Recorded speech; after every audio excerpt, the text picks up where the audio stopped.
Hey guys, welcome to the stream. This is Rod Arriagada coming to you live from SONIX Bar and Grill here at 423 McMillan Avenue. We're here in Winnipeg, Manitoba actually, and we're here for the 4th annual Wally Mclean Memorial Tournament. It's day one of this event. It is running until Sunday, and we're just getting started into another match. This is a matchup between anybody and the Chalking Dead. It's a race to 13. We're going to start the clock now because they just started both tables. We're going to go also to the split screen because I believe that's what everybody enjoys best. So we're going to the split screen. And they're just going right now. We have Sean Monkman on the table on the right, table 2. I believe he's playing against Kurt Craig.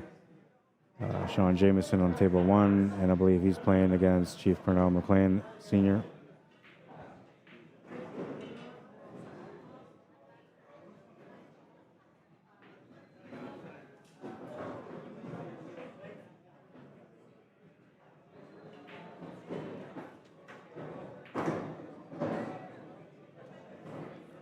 I think the team, the Chalking Dead, gets a handicap. Hang on, I'm going to ask him right now.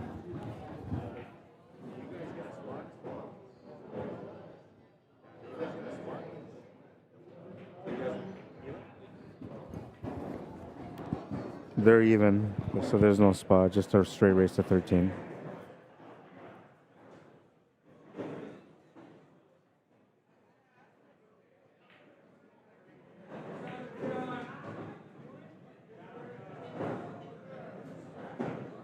Have to read the pace of this table for both players, or every player, I should say. So far from the matches that I watched, everybody's having a hard time adapting to the speed of the table. But Sean's a high-level player in the 700s and up, and adapting to any kind of table is something that comes with the skill that he has. Going to run this table out for a 10-0 win, but it's not by points, it goes by the wins. So it's the first team to get 13 wins. And he'll get his team on the board first.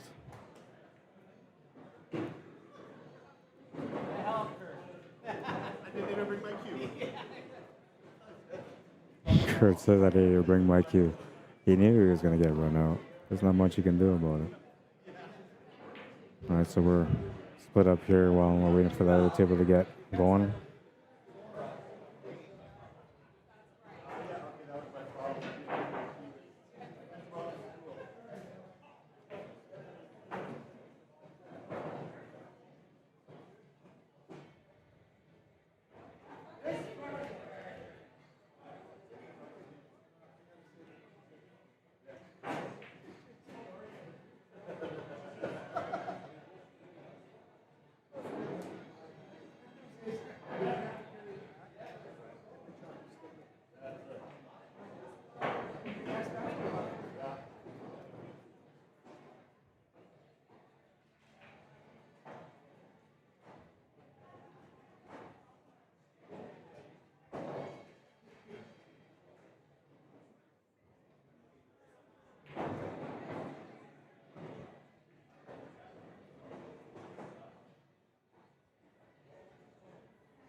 All right.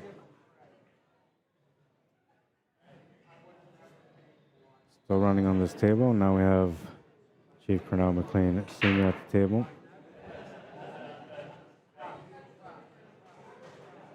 He's going to make the 5. He's got the angle set up here for the 6 ball now.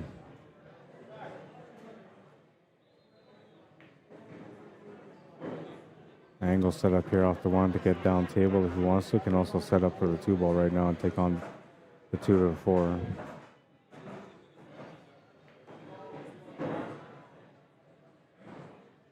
It'll be up to him how he decides to finish here, but he can finish off with the 4, or sorry, with the 2 or the 3 ball. Looks like he's choosing to finish with that 2 ball, but the shot on the 3 ball makes more sense now. He's taking a look at the 3 ball. Just because the angle is a little funny, but now he's got a nice angle on this. Signal.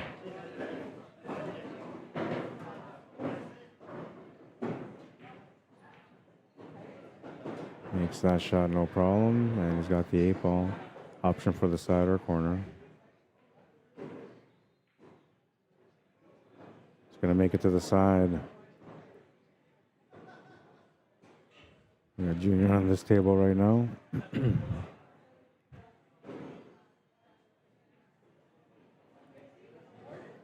We'll update the score. Made a ball off the break. Gets a chance to get going on his break.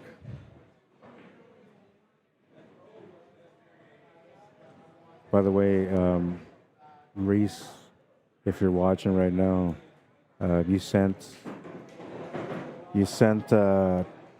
e-transfer, I think it was, or a payment for the Q raffle, and they need your details. If anybody else sends e-transfer or payment for the Q draw, make sure that you send an email as well to Cornell McLean Jr. to let him know who you are so you can enter your name into the draw. Your name is crucial, and I guess your phone number too, because they need to get a hold of you.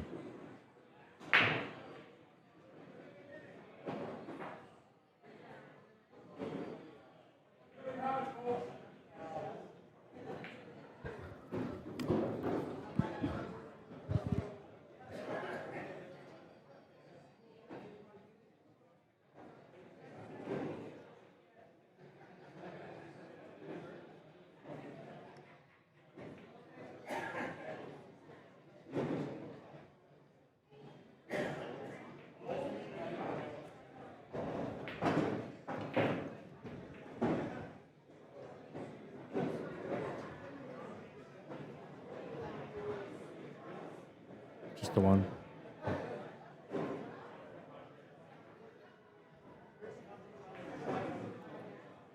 All right, Junior's gonna work this table out, no problem.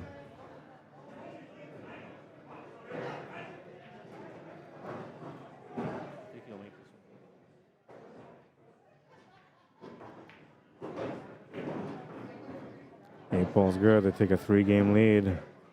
That's 3 runouts in a row.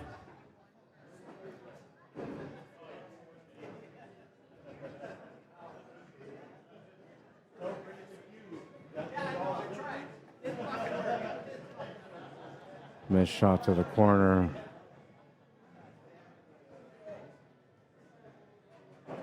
That's going to bring John Trepanier to table number 1, playing on the chalking bed.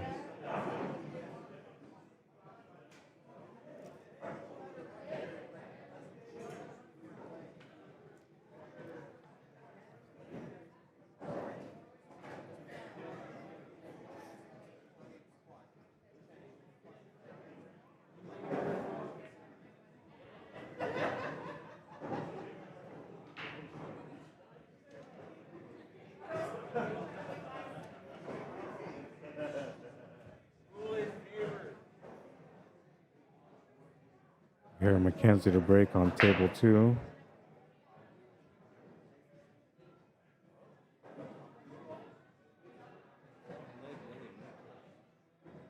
Susan will come to the table. John's going to miss the shot on table 1.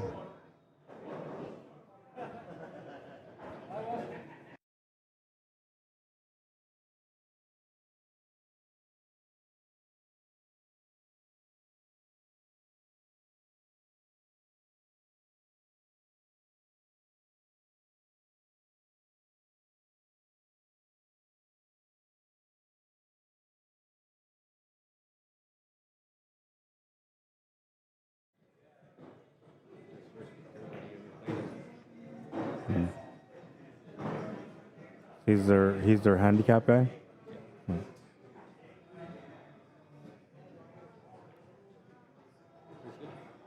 Yeah.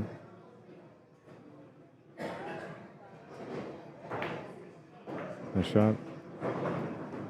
Are you playing with them too? Who are you playing with? Did you guys play already? Yeah, we got killed.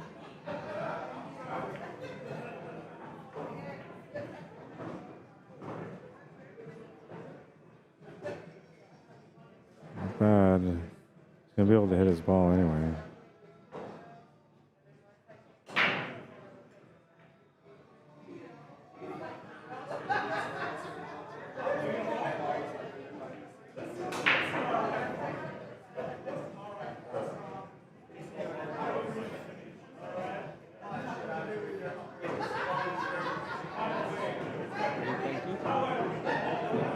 I almost did, but I didn't even bring my cues. I wasn't expecting to play.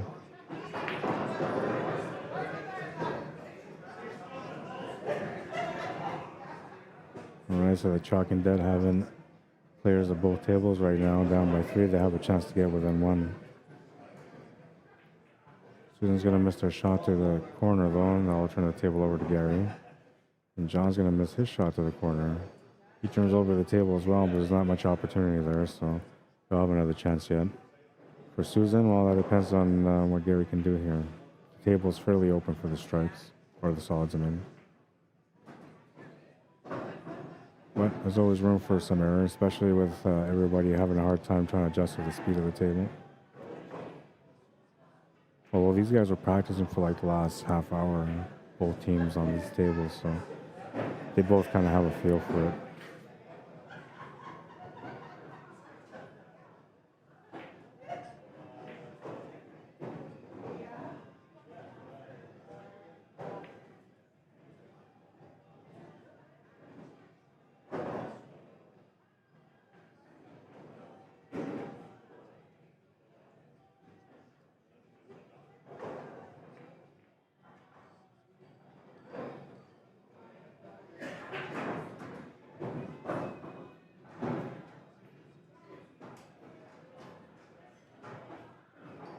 Team anybody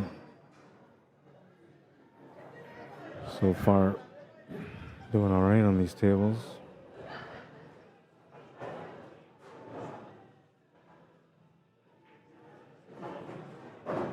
Here's going to make a good shot on the 3 ball, but the 7's going to roll up and take away any opportunity. And Dennis played a good shot on table 1.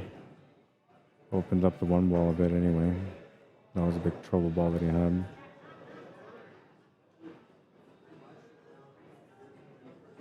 Here we'll try to play the safety here. Has left the shot to the side though for Susan to take on.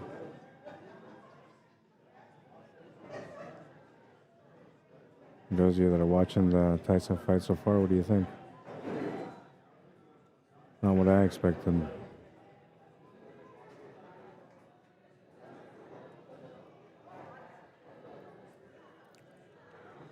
Susan will miss her shot to the side pocket, and Gary won't have much to shoot at, so I'll go for a kick shot on the 7, kick safe.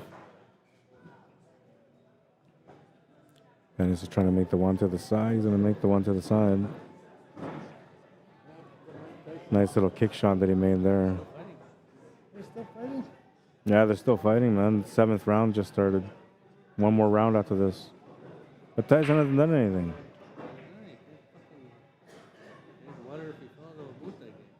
Mike Tyson would attack him by now. He's not Yeah. Mike Tyson is not Mike Tyson. No, that's not Mike Tyson no more. Yeah. No, it's not the age. It's the money purse. Yeah. If they would have made like 20-20 and then whoever wins gets 20, then he gets hungry. No, like Mike Tyson would attack you. He's not gonna. He's 60 years old. No. He's scared to get hit. Fucking These guys are talking about the Tyson fight. I watched lots of hundreds of videos. Look at.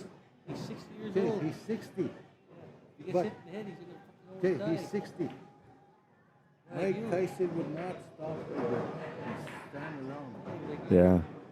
I'm fucking 57. I would have fucking Yeah, dropped same him. age.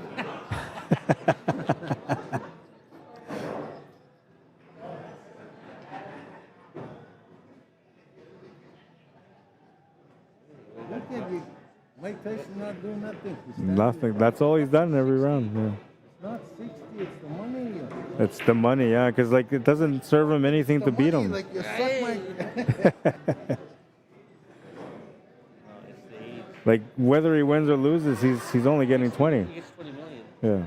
So that sucks because Jake's getting 40, right? Yeah. It's the age gap. You can see it. You can see it. That too, That's a little bit, yeah. I'm watching the Tyson fight, man. Oh, he's gonna make it to the 8th round.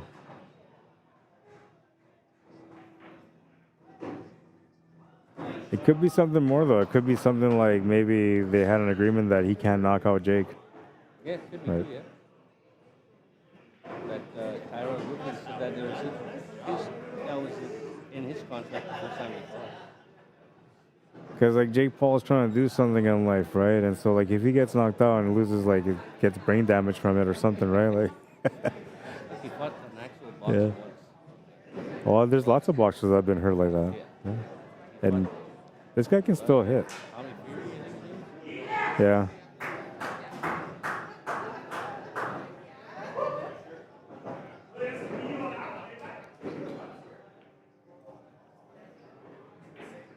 Like, watch the way he punches him. Like, he's not trying. I don't think he's trying to knock him out either. Watch the way he hits Tyson. Oh, right. Yeah. Right. So it's like he's like slapping him.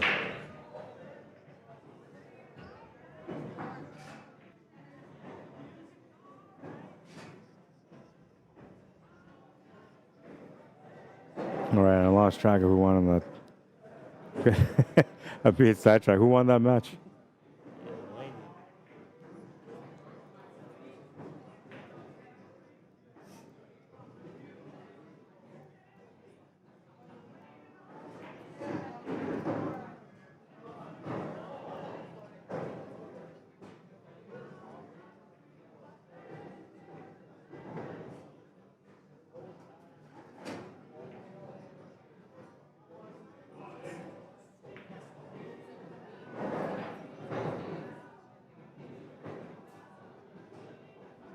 Oh, Susan won the game. The Chalking Dead get on the board.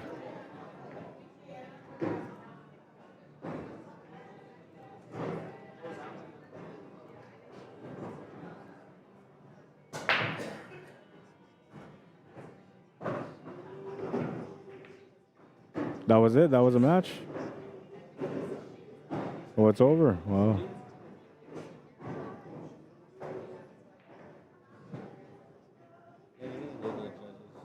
Man, so many people pay so much money to watch this live.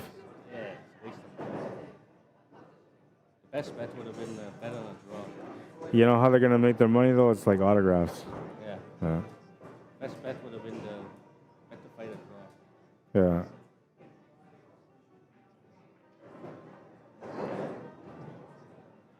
Oh my God! And now Jake Paul's gonna act like he's like a boxer. Next thing he's gonna do is gonna do MMA. No Alvarez. Canelo or something. Georgia St. Pierre, that's who he's gonna challenge next. Oh, yeah, right.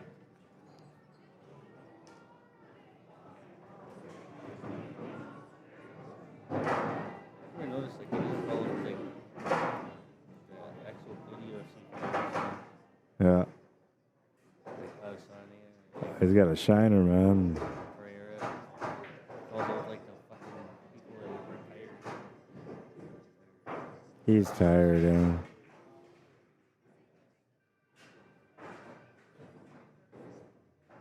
Damn, Tyson.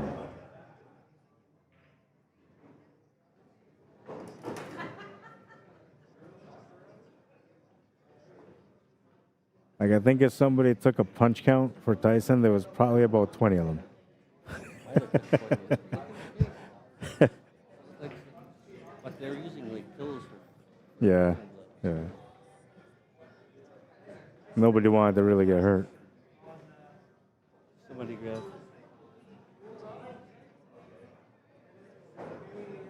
Man, they hyped it up. I listened to the open commentaries. They were hyping this up like crazy. Like, showing all these videos from like 20 years ago. And Yeah, 20 years ago.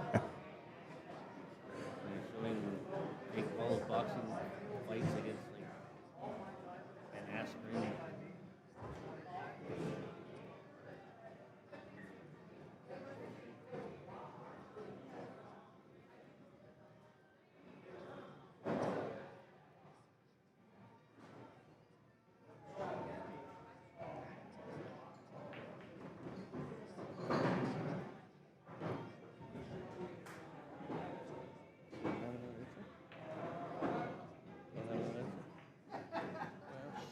I gotta bring one.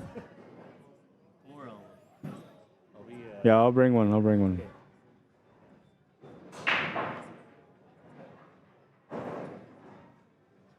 All right, so I didn't update the score, but the Chalk and Dead are down by 1.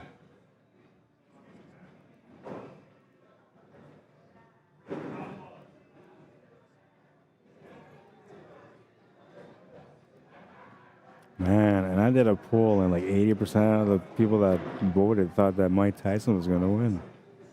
I was one of those people that believed in him too, man. That's it. The show's over. Netflix, you conned us. You won. Good job. I'm just happy I didn't have to pay for that. they realistically kind of knew.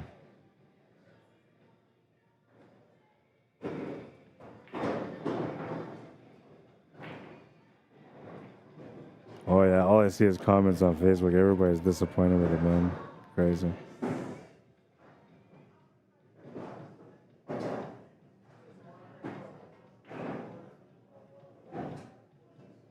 What did you expect, man?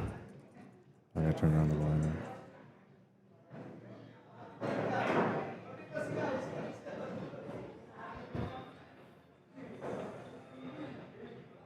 Alright, so the Chalking Dead trying to fight back. They have a player on the left side table on table number 1 with Dan Hoger.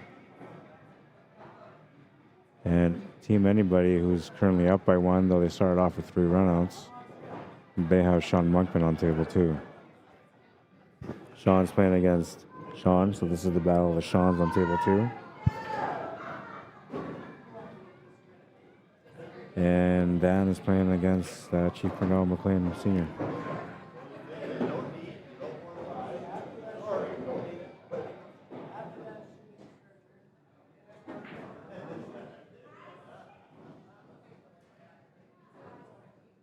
I guess I'll repeat myself too from earlier. Reese, if you're watching, you ended up sending in entries for the raffle, for the Predator raffle. Can you email Wally Mclean Jr. and give him your information, like your last name, your phone number, in case if you win, so that way they can get a hold of you?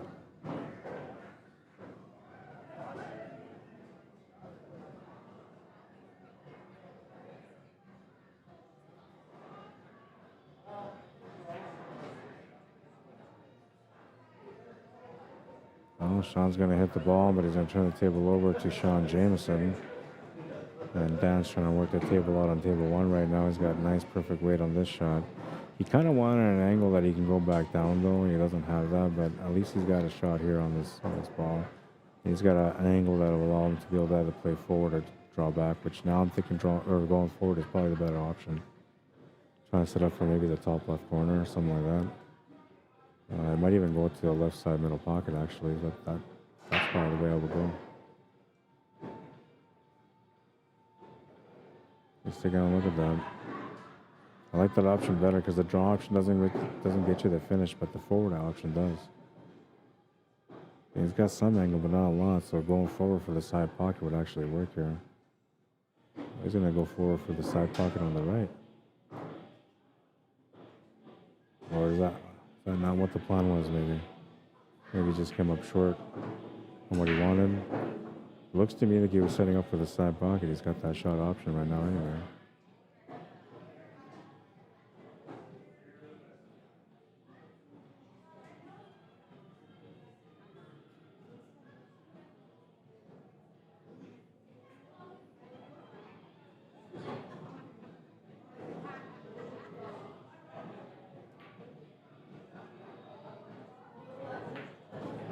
I guess he didn't have the shot. It looked to me like he had the shot to the side, but he didn't go with that shot. He went to the bank instead, and Chief Purnell gets to the table real quick. Since he's got a nice opportunity here, and the table's laid out decent. A little bit of work, but once you get to that left side of the table, then he's going to be all right.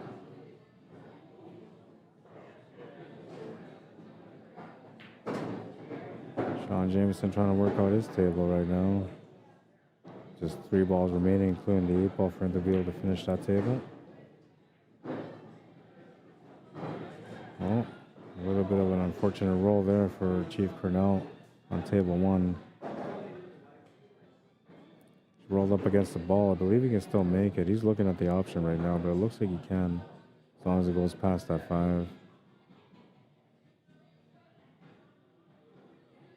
Oh, he's just trying to play the safety option. And he's left a long shot. He's hoping that he'll get back to the table, but it's not just because he's thinking that he's gonna, like the opponent coming in is gonna miss. It's because he's thinking that the angle that he's got is not gonna give him much of an option after this 11 ball to be able to do anything with the 8 ball. That was the intention behind the safety, is playing the tangent line on the 11.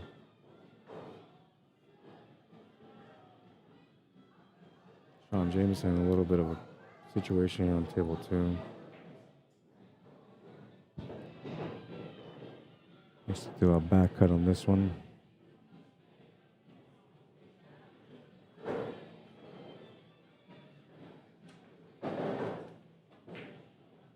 He's going to overcut it just slightly. Needs a bit of a fortunate roll here, but he's going to leave a shot for Sean Monkman to be able to capitalize on.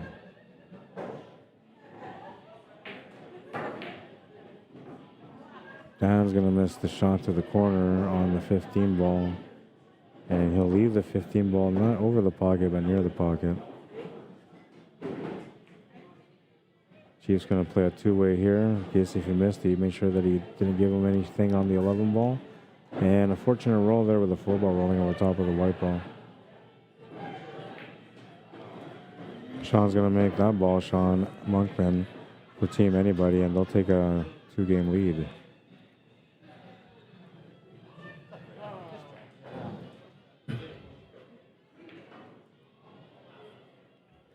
Focus on this table until they get going on the next rack. Maybe I'll go back to here. And what I'll do is I'll show you guys the cue that's up for raffle right now. SP2 Predator, brand new. Carbon fiber shaft, Predator soft victory tip. Don't know what the weight of it is, but usually it comes in 19 ounce, sometimes 18, so it's going to be 18 or 19. If you want to be able to, if you want to enter into the draw, I should say, it's $10 per ticket, CDN, Canadian. 3 tickets for $20. And you have to message or email Cornell McLean Jr. at ckmcleanjr@gmail.com. His name is Cornell, CORNELL. You can message him via email and make sure you tell him who you are, what your phone number is. That was a nice shot on that table. What your phone number is, what your name is, and then if you win the queue, they can call you, right? As far as the shipping goes with the queue, Junior says he'll pay for the shipping. So you don't have to worry about the shipping. Kind of a good deal. And not only that, but they're raising funds through this raffle for mental health. So it's for a good cause. You get a chance to win a beautiful queue for a good cause. Now you have an excuse for your wife to say, okay, go ahead, honey. You're doing it for a good reason. And it won't look like you're trying to win a queue. It'll look like you're just trying to support, right? And then when you get the queue, like, you know, you don't have to be like super happy. You can be just gently happy, be like, it's for a good cause. And then when she doesn't look, you just smile, man, from the inside out. Big smile, SP2 Predator. Oh. Both father and son at the table right now from Team Anybody.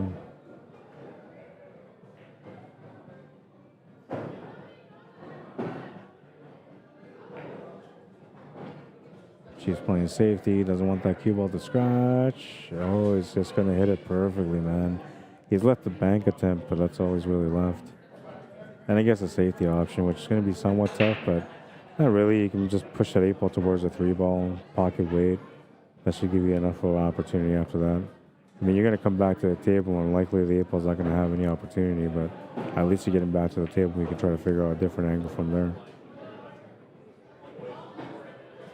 Or you can go for the big bank. That's another option.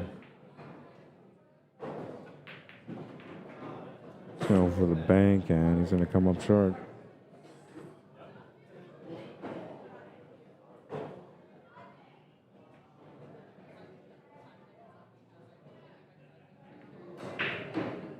He's going to overhit that. Gets tough on this 3-ball, and I guess he's going to have to look at a safety option. I guess he can take that 6-ball too, yeah. So then he can just draw back, and it doesn't matter. He's got to make the shot. Oh, now it matters. He doesn't have much of a shot on the 3-ball, so it's safety or bank. Bank is tough. Junior looking for the perfect window to the side pocket on table 2. Oh, and the Chief's going to make an awesome attempt there on that 3-ball, but he's going to leave it over the pocket. Leaves a bit of a challenging 8-ball here, and we'll see if Dan can make this one.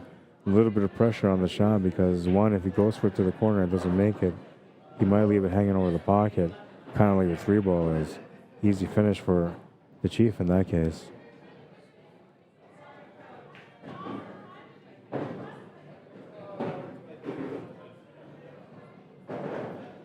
And now if you try to play safety, like you got to bank this ball up to block the 3-ball. Now you're testing and hoping that, you know, maybe you can get lucky on that kick shot that he'll miss and you can win that way. But tough shot, tough safety, man.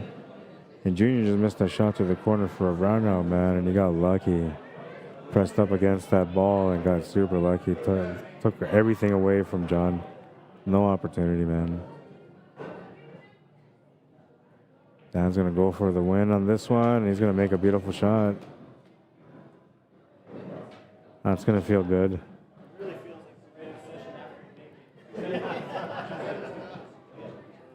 That was a big shot, man, because like if he played the safety, it wasn't really there. It was tough to do. And if he went for the cut, like that was really hard to make also from that close, especially because he had to stretch out over the table.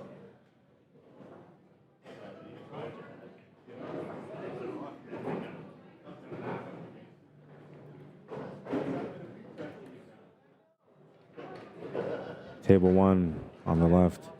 Nice little kick shot. Perfect. Absolutely perfect.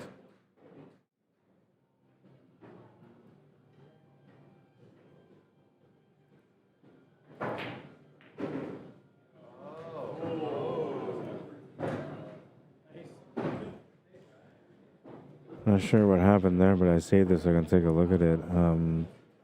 It's kind of weird because like he just got lucky on the table playing against John. He left him tucked in against, I think it was a 7-ball or something like that. But he didn't have much of an option to shoot at.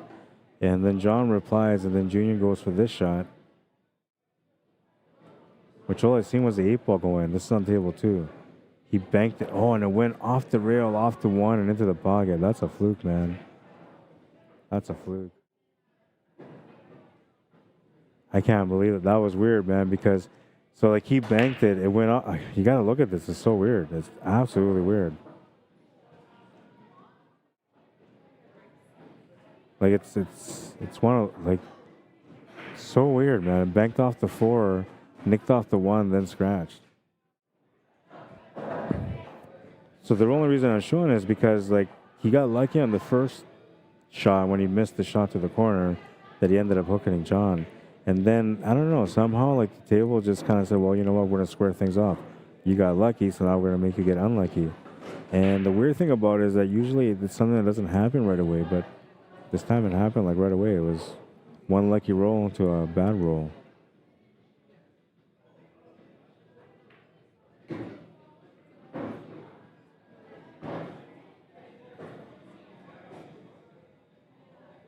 All right, I'm going to have to confirm the scores. I guess, no, they wouldn't be using the app, though.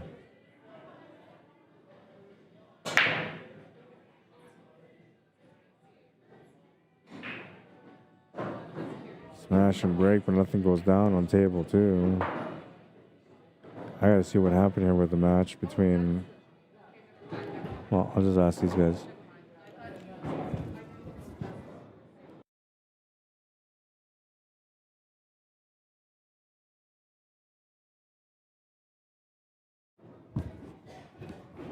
It's 4-4, so they tied it up. All right.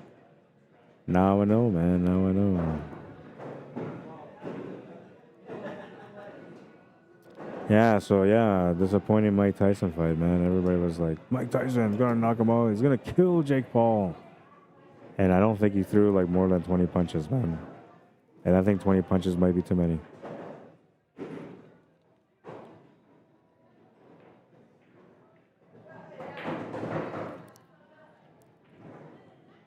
But I don't know. Maybe it was just a money thing. Like everybody says, it's just a money grab. Maybe he was never supposed to fight. Maybe there was, you know, stipulations in there where like he couldn't really knock out Jake Paul and Jake Paul couldn't really knock him out. Because I was looking at the shots that Jake Paul was doing. He wasn't really trying to like punch him. He was trying to like slap him from the side. And then the only times he was swinging with lots of anger is when he knew like it was good that he wasn't going to swing into Mike. So I don't know, man. Either way, it's disappointing anyway. Thank God for Pool, right? Get a chance to redeem ourselves here. Those of you that didn't want to tune in to watch the match, you missed out on some awesome runouts. People were swinging for real on this table.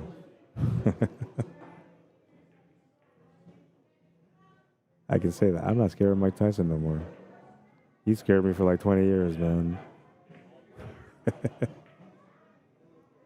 Oh, a little bit of luck for Gary on table number 2. So there's something going on with that table, man. I'm telling you. Like, he just got a lucky roll on that one. Let's see if he gets an unlucky roll now.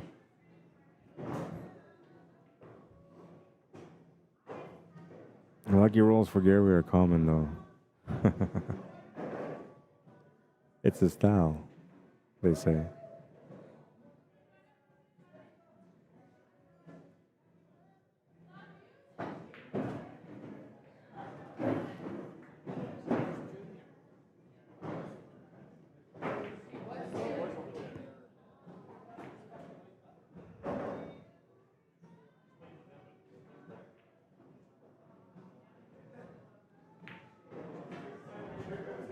Dennis on table number 1 from Team Anybody. Doing all right so far at the table.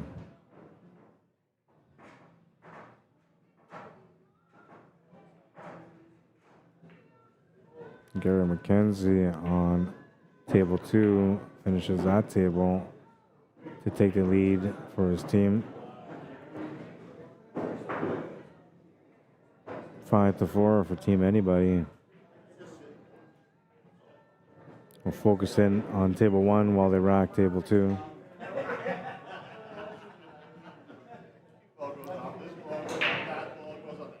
Susan at the table right now from The Chalking Dead.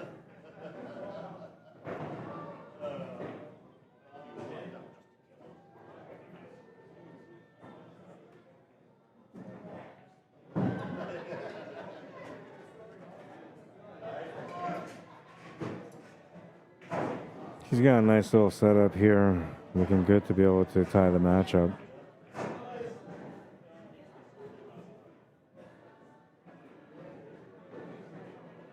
Just gotta watch the angle and the speed of the ball.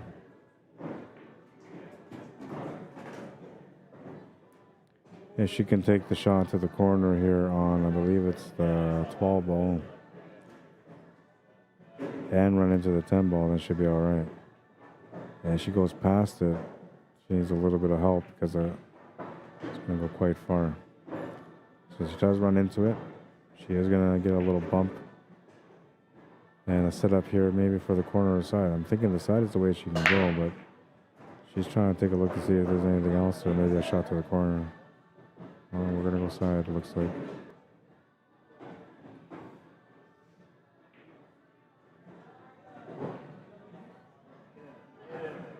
And she makes a beautiful cut.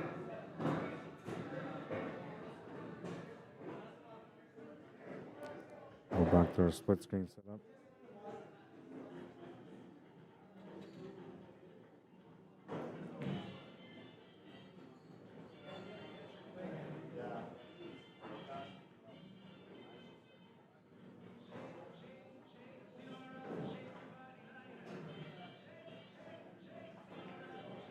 Oh, look at the cut on table 1.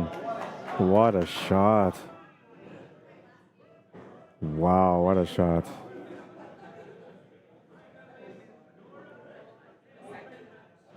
That was a beauty. I should have just kept it on that single screen, man. That was a beauty. Absolute beauty.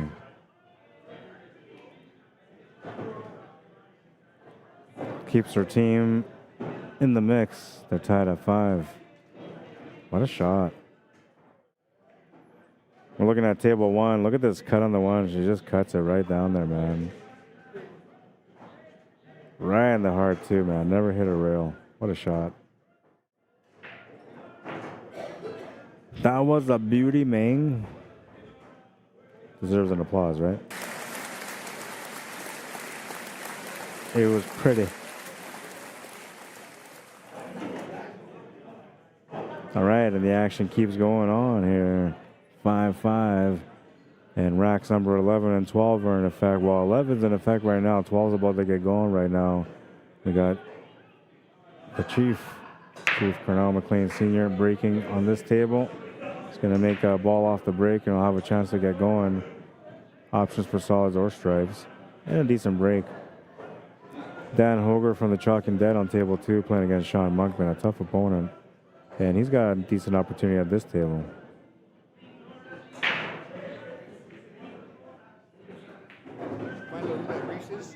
No, but I said it a couple of times on there.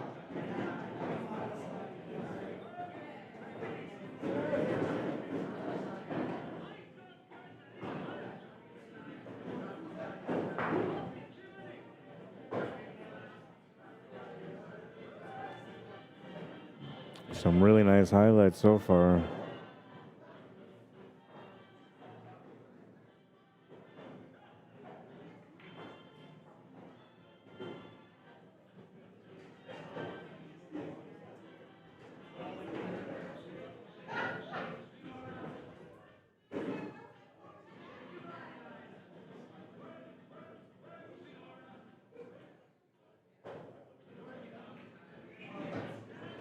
Oh man, he's gonna make the shot, but then he's gonna get an unfortunate roll and scratch. Ball in hand on table 2 for Sean Monkman. 700 and what is it? 720? Something like that. I'll look it up right away.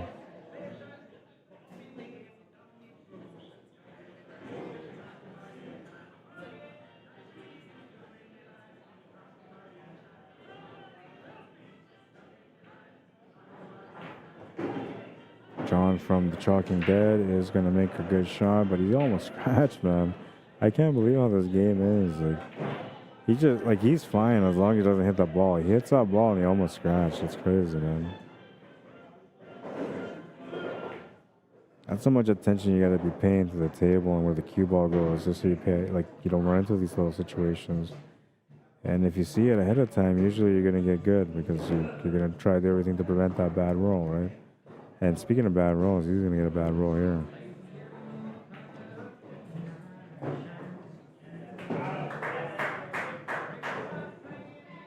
He's going to try the combo. Looks like he's going to have to spin into this 14 ball. Talking about table 1 right now.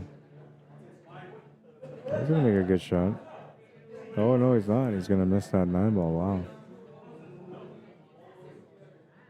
He hit it at least, though he didn't turn the table over with the ball in hand, so might get another chance. Sean's going to get a bad roll on table 2. Trying to get out here. Good attempt on the kick. He'll come up a bit short, though. And Dan will take a look at this table and figure out what he can do here.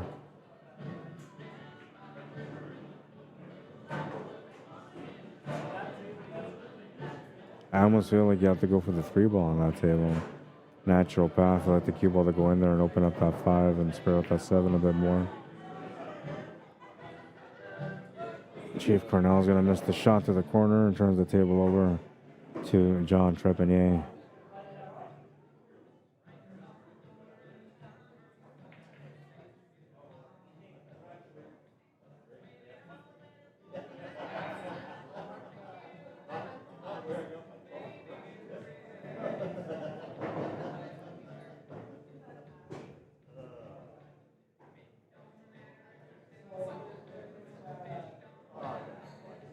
Yeah, that was a beautiful shot, Linda. I agree.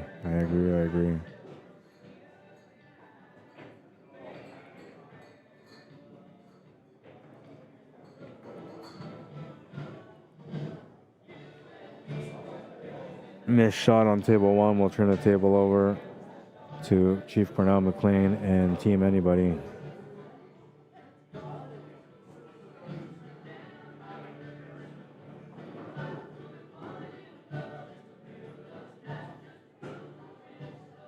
Sean having a tough time on table two. Looking for a bank. Oh, he's going for a cut. Oh, he almost made it off that 7 ball, man. Good thing for him, though, is that he's taking over that pocket, so well, he should have another chance at the table. And Chief Wally Mclean, Sr., working out the table on table one right now. Taking the 3 ball next and the 6 ball after that, I'm assuming. He had a little bit of a drawback angle, and he's got that. He's got a nice line here now for the side pocket. 8 ball should be good to go after that. Ooh, just creeps into the pocket. Good to go.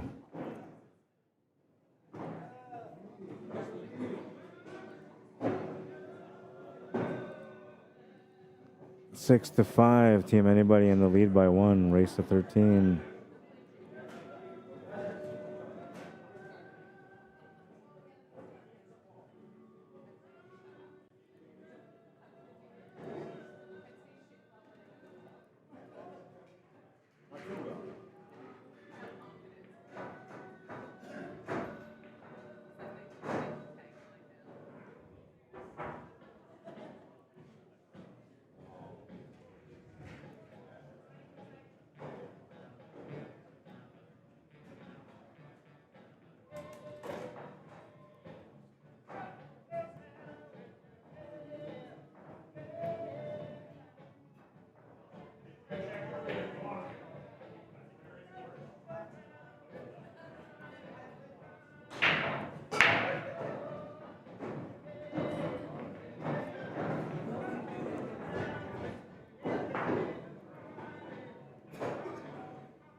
Oh, Susan's going to miss the shot on the 5 ball on table 1.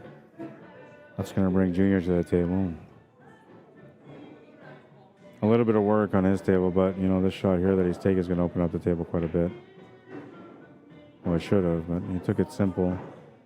I thought he was going to power into that, but he didn't. I'll have to look for a different option now. Dan's making the 6 ball on the right side on table 2.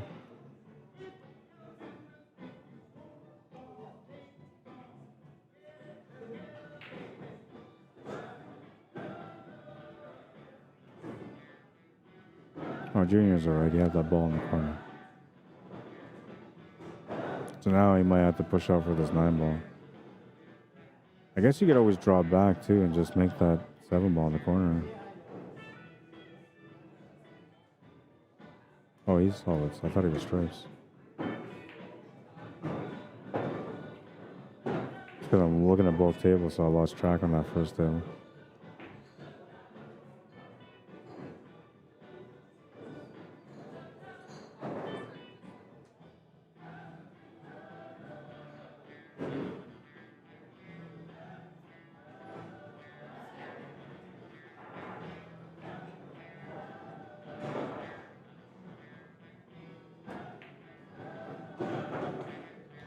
Makes the shot on the 1, has it set up on the 5 to get set up for the 8 ball, and it's looking good for him to be able to help his team tie up the match once again at 6.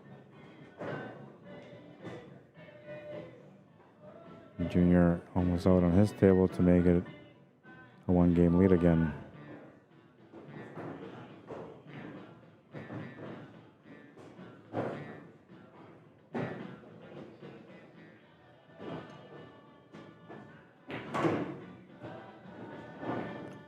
Dan's going to win that game. Ties up the match at 6.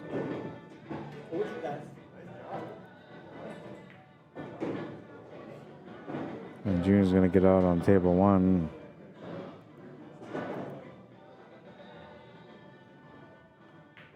To make it 7-6. All right, Q raffle. Here it is. Predator SP2. It's a beautiful cue, man. I'm telling you right now.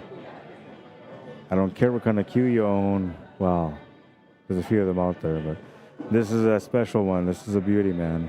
If you want to get into this one, there's a draw. It'll be done on Sunday on the stream near the end. I'm assuming before the championship match. One ticket is $10 Canadian CDN, and you can also get 3 tickets for $20. If you're gonna get into the raffle, make sure that you message Cornell McLean Jr. via email at ckmcleanjr@gmail.com. And Reese, if you're watching this, I gotta keep saying this, man, because you know you're gonna watch eventually. You're gonna be live at some point. You bought tickets for the raffle, 3 tickets for the raffle. You need to message, email Cornell McLean Jr. at that email that I just put up there, ckmcleanjr@gmail.com, with your name and phone number, so that way they can make sure that if you win the queue, that they can get a hold of you. I have nothing to do with it, but I mean, all they have is a name, Reese, so until you give them a last name, it could be anybody. Then we're going to need you to give me like a bank statement that proves that it was you that sent that e-transfer at that time, or PayPal, whatever it was that you sent.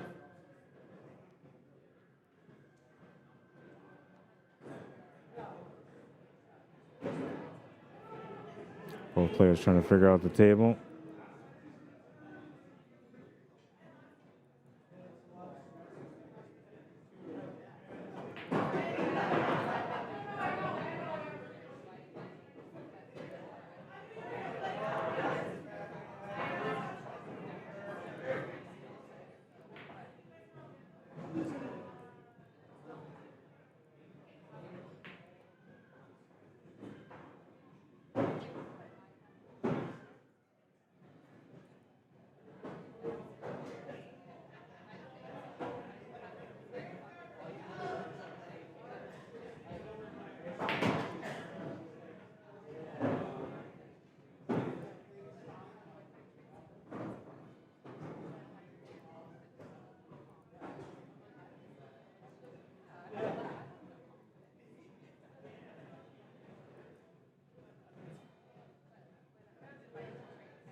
Well, missed shot on table 1 is going to bring anybody back to the table. Kara McKenzie is the player.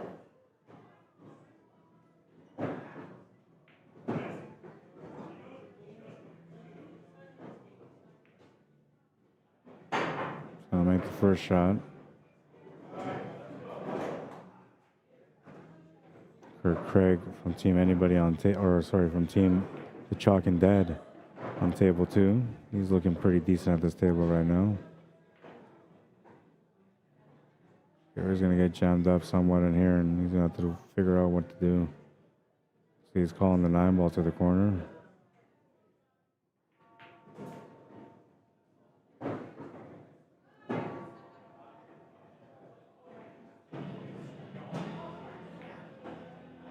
Oh, and he makes the shot.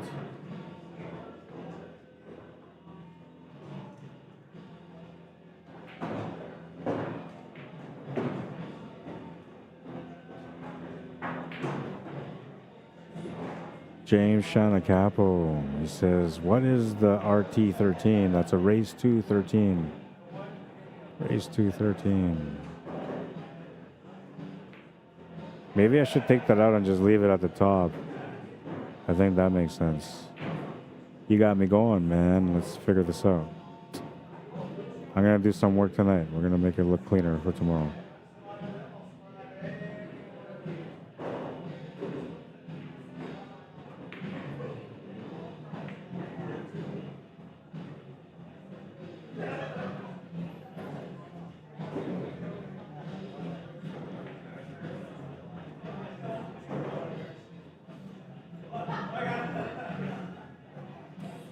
Kurt's going to miss the cut on table 2, and we'll turn the table over to Dennis from Team Anybody.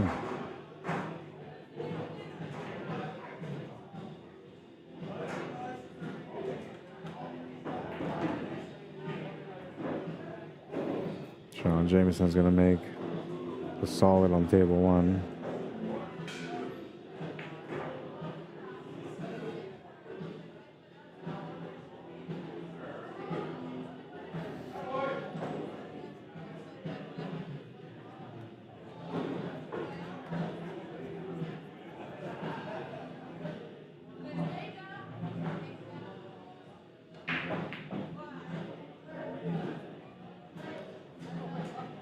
Looks like he's going to try to open things up here, but he's going to miss the shot. And he kind of got up on the shot a little quick on that one. I'm not sure. Maybe he wasn't 100% committed to what he was going to do at the table. I'm thinking that's what happened.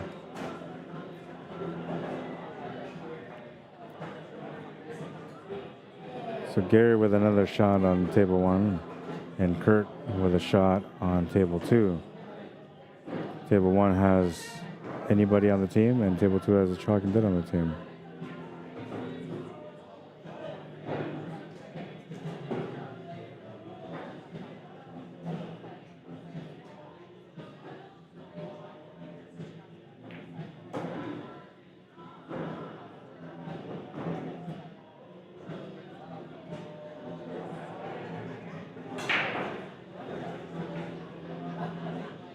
I should put it up there though. I'm going to do that after.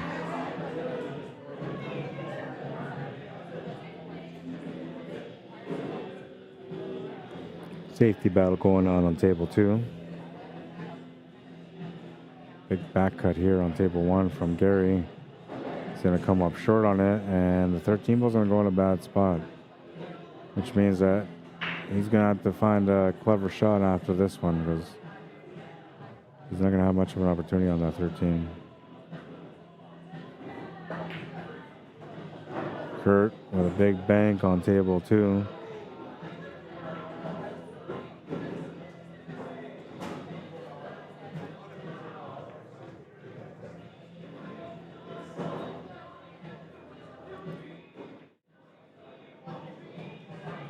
Big bank on this one was in trouble.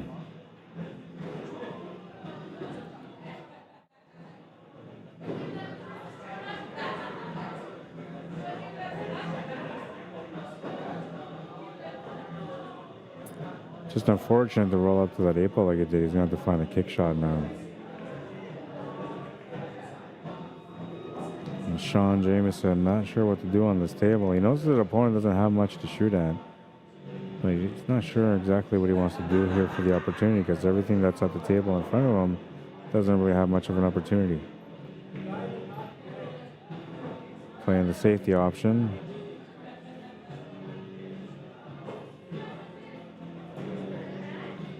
And Dennis from Team Anybody right now on table 2. A chance to help his team take a 2-game lead.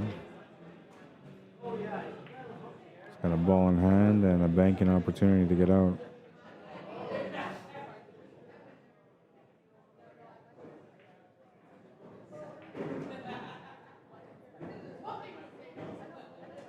Oh, Gary's going to hit his ball properly, and I think he hit a rail, so I think he avoided the ball in hand. 13 ball set up pretty deep into that pile, though, so not much you can do anyway. Sean will just play a safety here.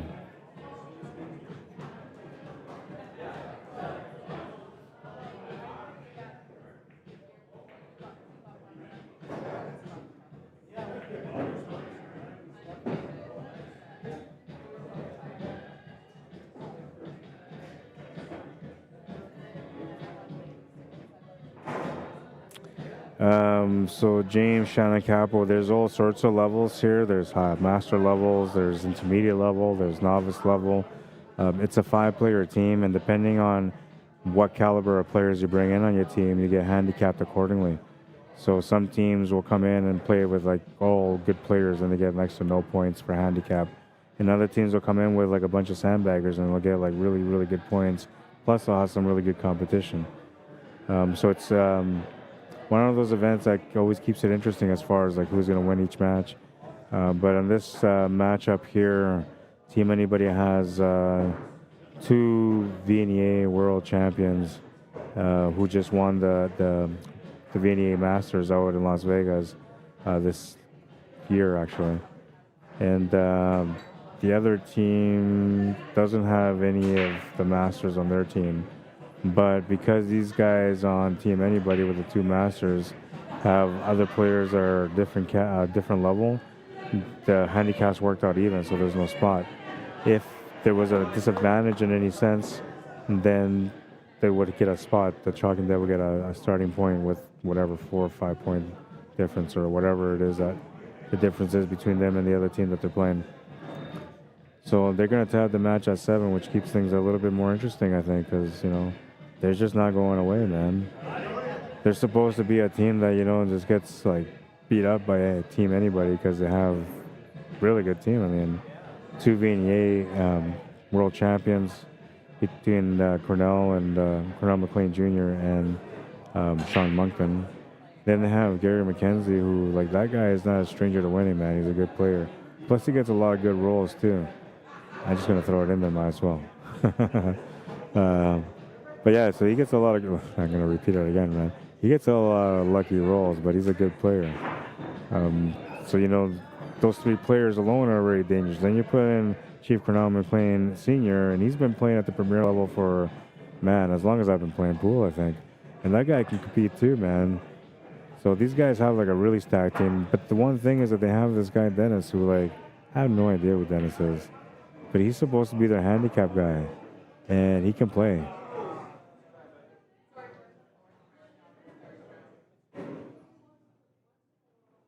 But yeah, so it just depends on what you put on your team. You can have all Masters on your team. You wouldn't get any points. Or no, wait, sorry. You can't have all Masters. There's a limit of 2 Masters per team. That's what it is.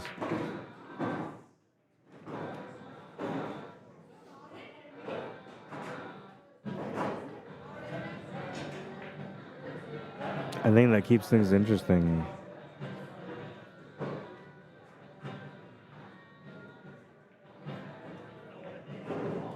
Gary's going to make a nice shot there. They take the lead again. 8-7.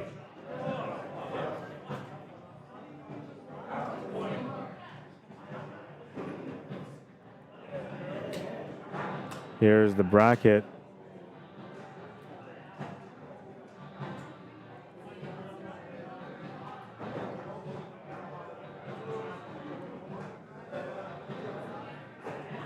Oh, why is it not doing anything?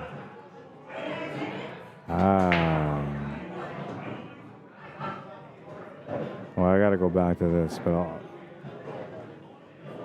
Hang on, they're doing it now, so... I know why, because I didn't do this. There we go. So here's the bracket. And this is where we're at so far in the tournament. This is the A side. There was 25 teams altogether in the tournament. And the ones that have highlighted in orange are the matches that are done already. Anything in gray hasn't been done yet.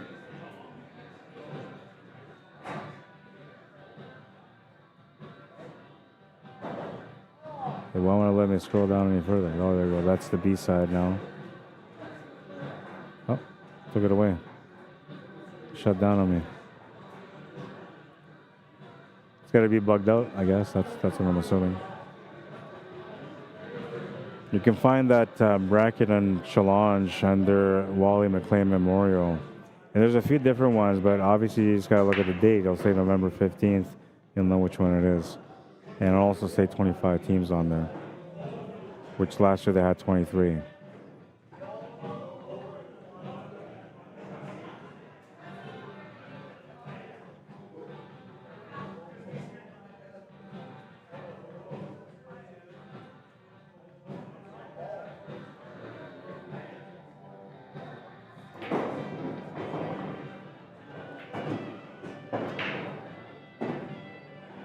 Yeah, you're welcome, James. Absolutely, man.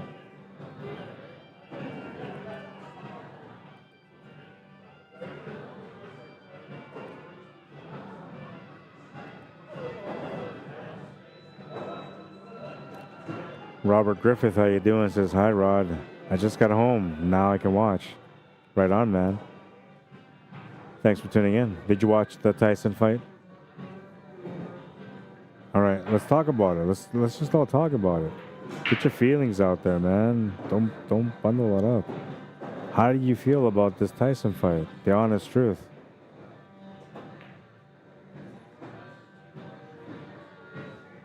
Because I thought there was going to be like a real scrap, man. I figured, I don't know, man. All of us were talking about it. And we're saying like, oh yeah, third round, man. Like if Tyson doesn't knock out Jake Paul by the third round, like there's no way he's going to survive. So yeah, he survived. But I mean, how could he not? He didn't really swing much, right?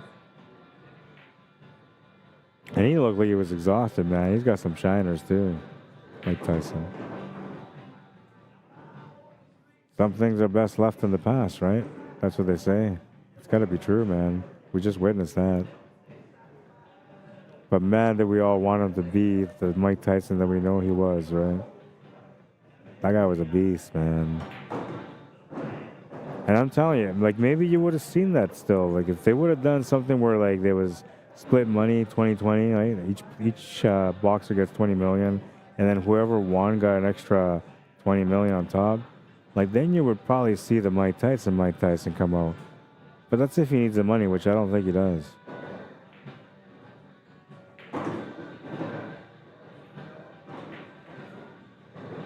Chief Cornell at the table on table one, a couple of shots away from finishing his table. And Sean Monkman from Team Anybody as well on his table working out the pattern there.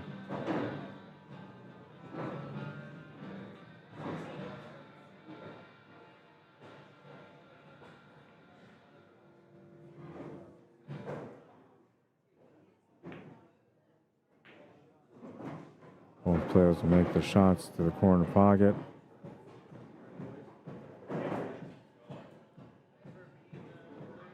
There's the back view. Chief's gonna make his 8-ball.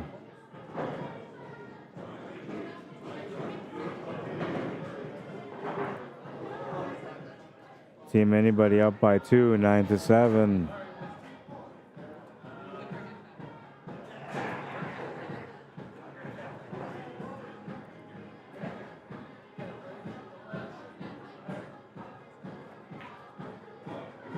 Looks like Sean's figured out this table as well. Double checking his angle to know what he wants to do for the setup here. I think he's going to want to drop the cushion. Medium pace. Yeah, like that. Good shot, man. Now he can just play this natural, but if he checks a little bit of left-hand spin, that would give him a nice little angle for the 8-ball. But you can just go topspin too.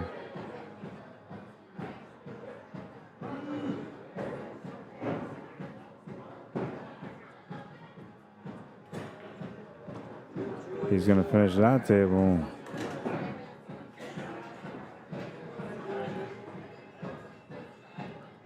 Team Anybody 10-7, 3 wins away from winning the match.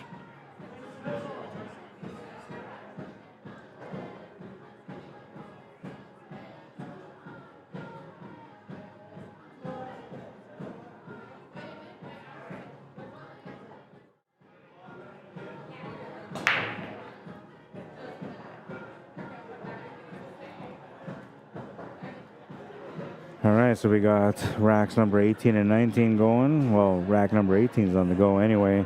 Dry break on that table. Wally Mclean Jr. will get his chance at that pattern.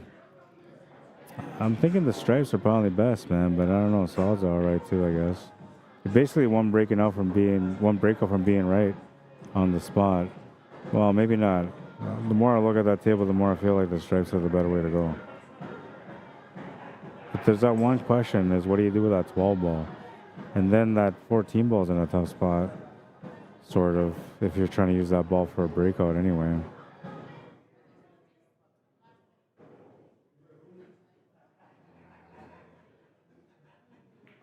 Looks like he's going to take the solids.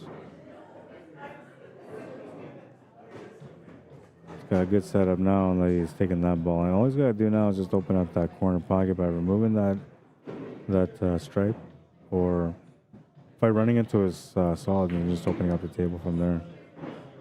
Oh, you can just draw back like he just did. He's got the shot to the corner. Needs to set up for the side after that. I wonder if he just draws back and runs into that stripe. Yeah. That kind of helped him out for the side pocket. That's the only reason why I thought he would play that shot.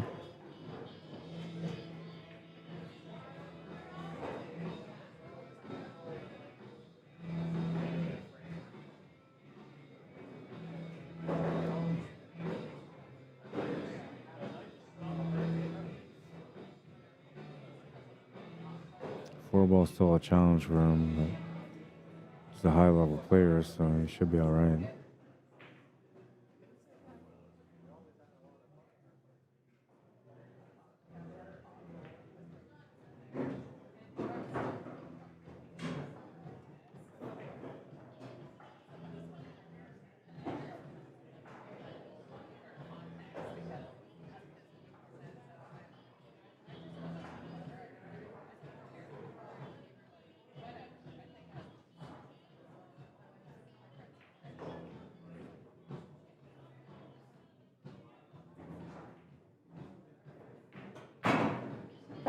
Makes the shot to the corner. That was a big shot there on table one. Because that just opened up the table for him now. Finishes right there. All he's got to do is set up for the 5, stun over for the 4, then he's got the 8 ball as a finish ball. Uh-oh. Didn't quite hit the spot on this one. That's going to require more stroke now.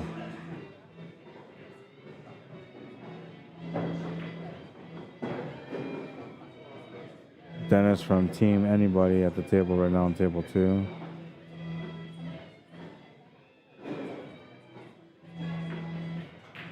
Yeah, big stroke shot required there on table 1, man. Knew it. And look at that setup for the finish. Beautiful shot from Junior. Has to be the highlight of the day with the positional shot that he just played.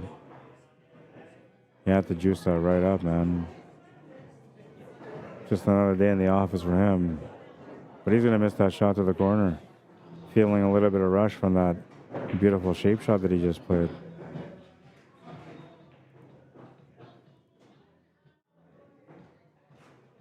Look at the juice on this one, man. Like, he juiced it. Boom. Beautiful juice. For the perfect shape. And then, I don't know, I guess he is feeling it, man. Being on the stream might do that. You know, every now and then, especially like when you're facing to that towards the camera like he was.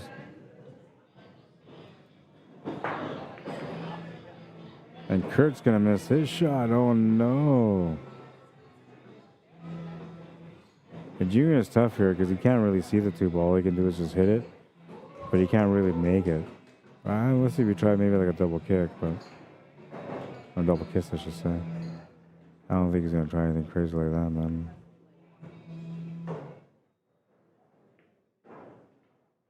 And he won't. Plays a safety shot. Gives his opponent a ball in hand.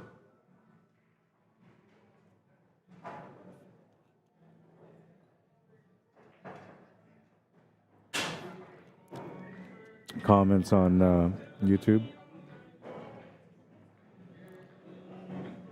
Jeremy Barker, how you doing? He looked every bit his age. 20 million payday, though. Thanks for the stream. Yeah, you're welcome, man.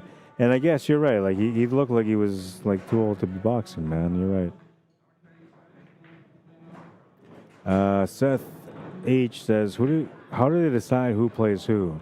So they have a sheet, and the way it works is like the home team sits as a standard lineup, so they don't alternate who starts each round. They basically play in order. Every round they play in order 1 through 5, right? So that's the home team. The opposing team or the visiting team, they rotate who starts every round. So at first, in the very first round, whoever's number 1 will be the first guy to start, and whoever's number 5 will finish that round. But then when you go to the second round, it won't be number 1 that starts anymore. Now it's number 2 that starts. So number 2 starts that round, and then number 1 will finish that round. And then you go to the next round, number 3 starts a round, number 2 ends the round, and so on. But that's how you do it. So that's how you know the rotation of players. But the gist of it is that everybody plays everybody once. That's how it works. You play everybody once, and that's it. And if your team's playing really good, you may not even get to see that other person, right? Or a couple of them.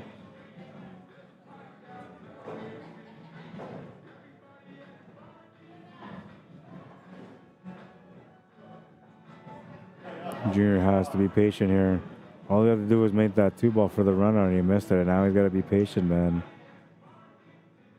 Gonna try to find a mistake here from Kurt Craig, which so far he's trying to do his best not to do that. And Sean gets a ball in hand on table 2. If he can win this game, his team will get within 2. Right now they're down by 3. They were down by 3 at the beginning of the match with Team Anybody running out the first 3 racks. But they fought back. They kept going toe-to-toe. They were tied up at 6. And I believe they were tied up at 7. And then since then, Anybody's won 3 games.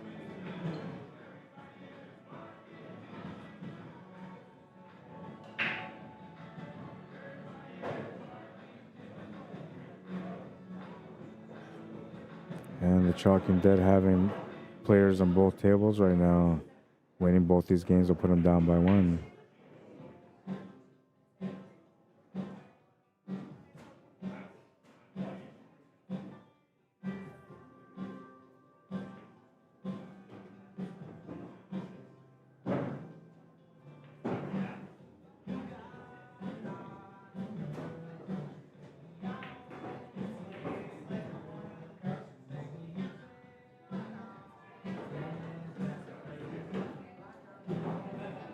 So he's trying to make, we're going to go to table 1 here. I'm going to wait for Sean to shoot. Junior's trying to figure out, but it looks like he's going to try to do the kick shot on the 2-ball. No? Oh, yeah, that's very smart.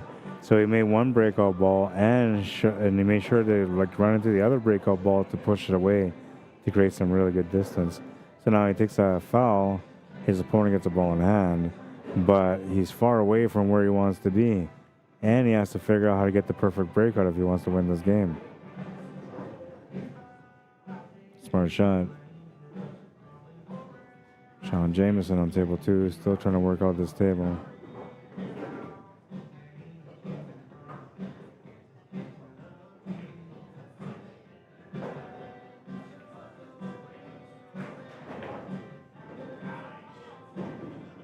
He was supposed to make it off the 4-ball to open up that stripe, but he missed it completely.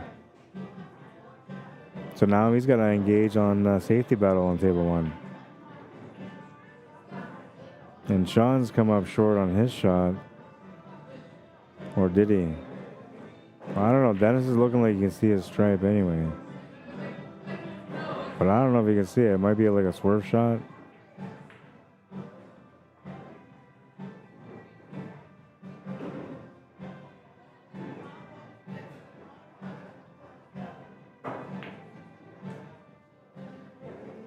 Dennis is able to hit his ball, so he doesn't give Sean a ball in hand, but Sean will have a chance at the table here with a shot on the 6.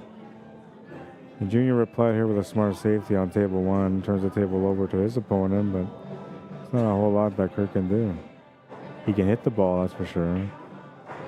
Can't really make it, and he's got to create some distance in an angle where it's not going to be an easy kick shot for Junior, or he doesn't give Junior easy contact on his 4-ball.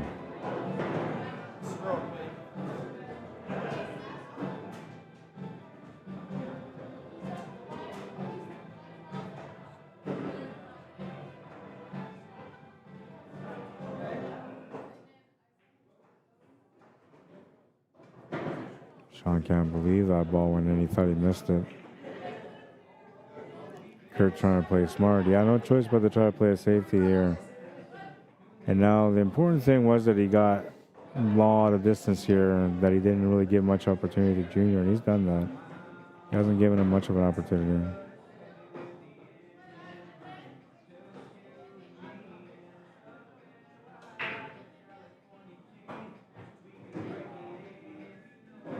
I think he missed the ball. No, he made the shot. Oh, he made the shot. I didn't think he could make the shot. I just looked over and I was like, what happened? I thought he missed it, but he made it. And Sean made his, winning that game, making it a 10-8 score. Junior's going to make the 8 ball on his table 11-8. Let's take a look at that replay. I didn't see what happened. Like, I'm assuming he probably made the tough cut. That's what he probably did, right? I have to watch it again. We're looking at table 1 on the left. Sean made his 8 ball. Oh, yeah, he hit that beautifully, man, and just avoided the scratch. Nice shot, man. That was a big shot. That's a shot that normally, like, a bar box player would never play, man. But a player that plays on the 9-footer or that has snooker background that has played on a snooker table would. And Junior does. 11-8. Chalking Dead trying to get closer, but they're still down by 3. Team Anybody a chance to be able to close out in the next 2 racks. Table number 1 will have Sean Monkman breaking. Table number 2 will have Dan Hoger breaking. Dan Hoger from the Chalking Dead and Sean Monkman from Team Anybody.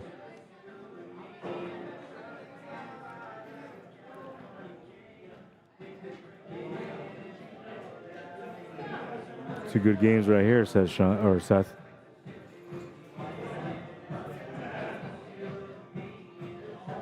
Yeah, and this is just day 1, man. Like, tomorrow is going to be even more exciting because, like, now there's teams that have been, like, battling, right? And they're already in the mood, man. So it's going to be a really, really nice little event building up to Championship Day on Sunday.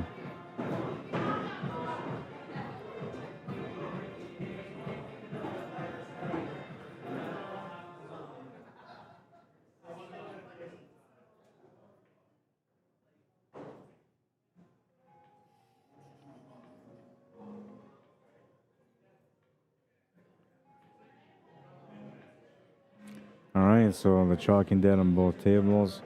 Susan had a really good, impressive start. Is at the table right now.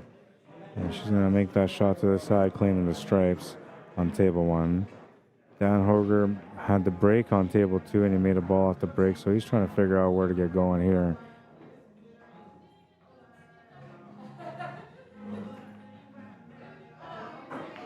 Chalking Dead in a position where they have to, like, survive these 2 racks. They at the very least have to survive these 2 racks. And then they need their teammates to deliver 2 more wins just to get to the last rack. Team Anybody, they can win right now. These 2 tables get turned over and they win both those racks. This score would be a 13-8 finish.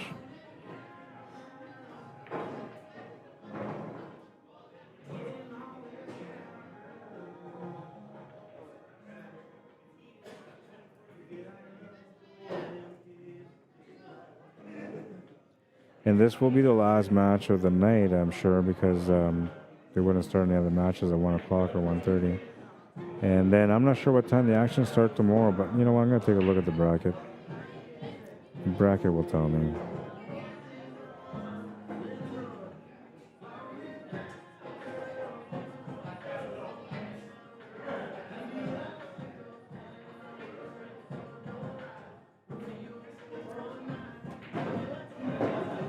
Yeah, a little frustrating with this whole thing with Mike Tyson, but I'm telling you, like, it's the way this thing was set up. I feel like it was set up with, like, lots of stipulations in between, like little things like Tyson couldn't knock him out, couldn't really hit him hard, and in return to make Jake Paul look like a boxer, you know, like a legitimate fighter, he was going to allow Jake to take some swings at him. But Jake could not punch him. He had to hit him with, like, weaker shots. That's the way I look at it, man. This is like all agreements that happen off contract that, you know, they agree before they even get started on this match. But I don't know, maybe it's different. Did they get anything out of it? Yeah, they got paid. That's all they got out of it. There's not going to be a rematch. Nobody's going to want to watch that rematch. And Netflix, well, they failed in a sense because technically, like, they needed Tyson to win. They needed Tyson to, like, knock him out. And then now that's success because everybody that went to go watch the fight, well, they wanted to see Tyson knock out Jake Paul, right? That was the whole excitement. And Netflix to just not deliver, man. They did not deliver. Let's see what time they start tomorrow. That's what I'm looking at right now.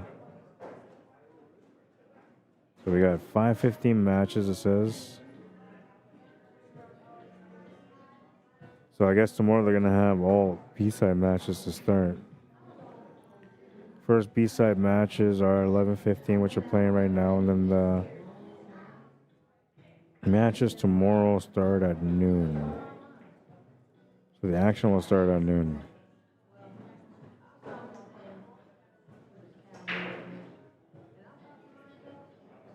I'm hoping that I'll be able to get started on time. But there was a lot of issues getting started today, so I'm hoping I won't have those issues tomorrow.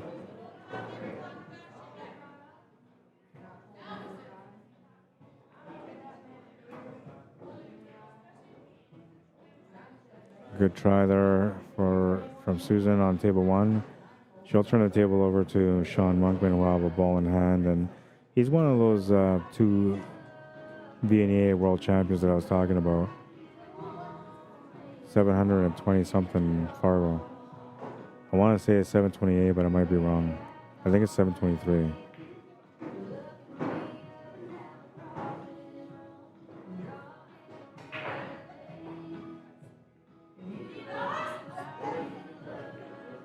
Currently, he's won in almost everything he's played in. Playing just some high-level pool right now. Dan's going to come up short on his shot. Turns the table over to Gary, who's going to get a chance to get his team on the hill.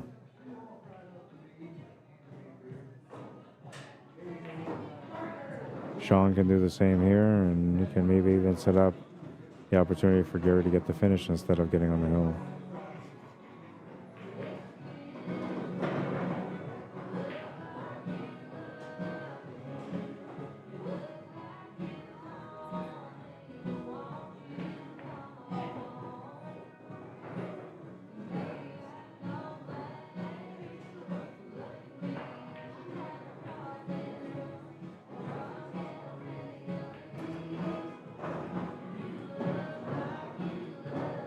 Yeah, it looks like Sean's going to get out on his table. Just the April remaining for him to do so on table one.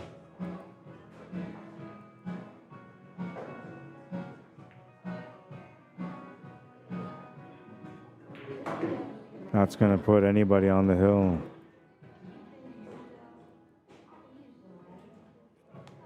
Go to this one here now. Dan Hoger from the Chalking Dead senses that there's danger going on. He needs to deliver. Just missed a shot on the last turn. A little bit of pressure on this one for sure. Now these guys can go ahead and just play the next rack, which they're going to do. Because technically, like, they don't want to put all the pressure on one guy. You always want that guy to have like less pressure so he can just relax and shoot the best that he can. I wonder what Facebook's going through right now, like all the comments about the fight, man. Everybody's talking about it.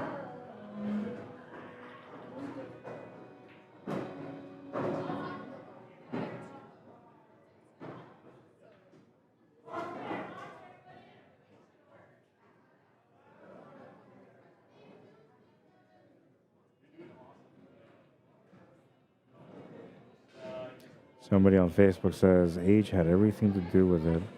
Tyson has always been at a disadvantage in both height and reach. His winning formula was always getting inside aggressively and dominating from underneath.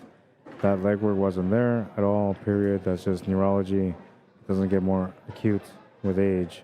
Our disgrace. And that's on one of our Pajama Apparel CEO or owner on his comment or on his post. And another person on there says they both got what they wanted from this. Yeah, they both just wanted to make money. That's all it was.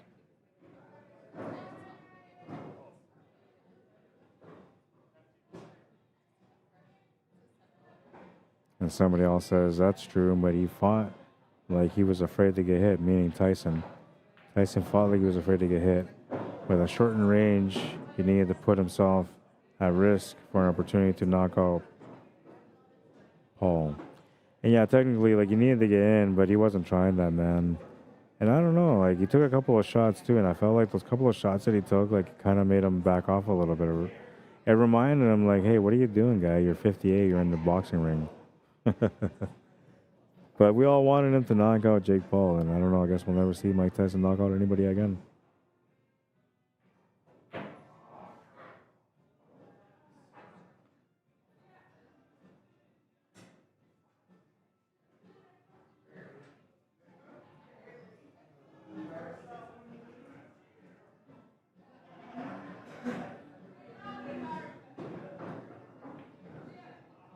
It's so sad, I tell ya. We all wanted to see better results than that. But it's okay, because we got some great pool.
Seth, how many tables? I believe they have 10, so that's the match. That's 13.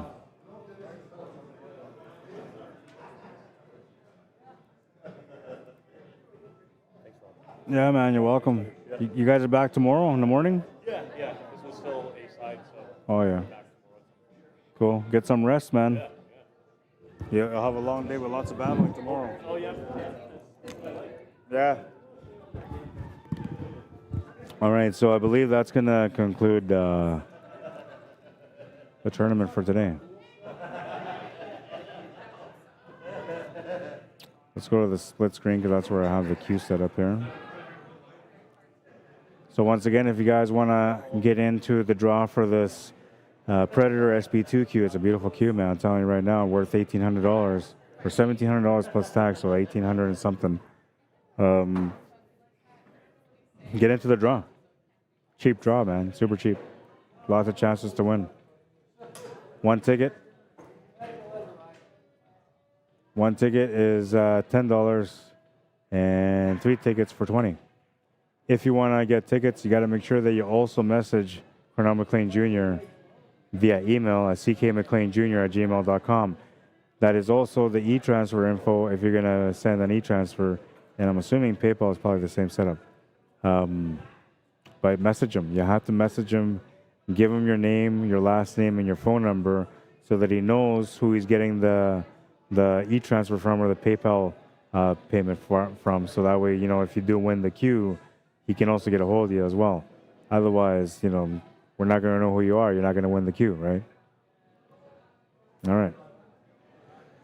All right, and that's it. I guess we'll finish off on this note. 13-8, the final score, and well, we'll stop the timer too. We'll 1 hour and 34 minutes for that match.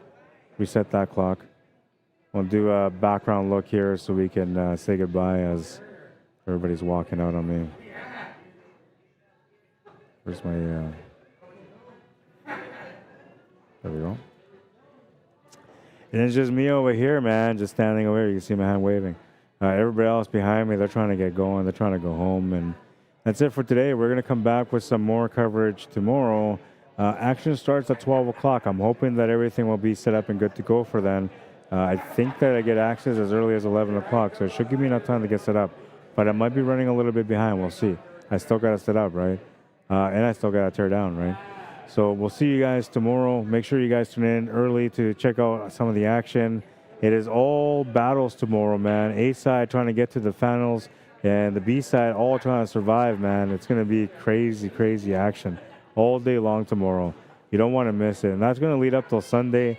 Sunday is going to be absolutely nuts. I'm telling you right now, man. Championship matches after championship matches. That's what it's going to look like. It's going to be the final elimination day where everybody's trying to get to the top money, man. And we're going to have the payouts and everything for you guys coming up. I guess tomorrow we're going to have more information on that. The queue, the raffle for the queue is going to be going on all the way through until Sunday. They'll do the draw on Sunday. So make sure if you guys want to get in on that queue that you guys, you know, do what you got to do. Here's the queue again, just so you know what I'm talking about. Reese, by the way, if you're watching this right now, I'm trying to get a hold of you, man. You send an e-transfer, a payment for the queue raffle for 3 tickets, and we have no idea what your last name is. I don't know which Reese is. I know a couple of Reeses, so I don't know which one you are. You got to message Cornell McLean Jr. via email at ckmcleanjr@gmail.com. Get it? Otherwise, we can't. If you win, we won't know who you are, man. You'll be like, oh, I'm Reese. Like, okay. How do we know it was you? There's no way you can prove it, right? Bank statements only. And that's just a hassle, man. Anyways, that's it for tonight. Thanks for tuning in. Thanks for watching, guys. I appreciate it. Let's go with some pool wisdom. No. Last highlight. Last highlight. What you'll have to see again, that was Junior's draw shot on table 1 on the left. It was a beautiful shot. Here it is. Oh, it wasn't a draw shot. Sorry, it was a cut shot. The beautiful draw was the one before that. Pool wisdom.